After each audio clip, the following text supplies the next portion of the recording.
Hello, ma'am. So, ma'am, ano pong nararamdaman mo nang nanalo ka ng as first place sa tournament po? Sobrang saya po, ma'am, na nanalo ng first place at so hindi po namin nakalain na magiging first place po kami kasi sa dami ng players, hindi po ina-expect na kami talaga yung mag-win. Ma'am, ano po yung nararamdaman nyo ngayon? Nararamdaman po namin ngayon, ma'am, na tuwang-tuwa po talaga kami kasi kukuha na po namin yung partner namin ngayong araw na to.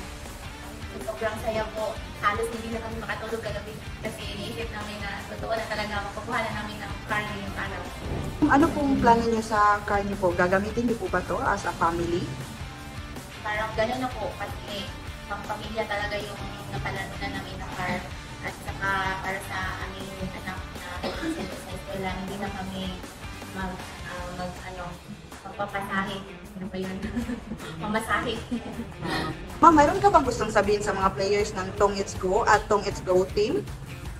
Sa lahat ng players ng Tong It's Go, maglaro lang kayo kasi super legit si Tong It's Go.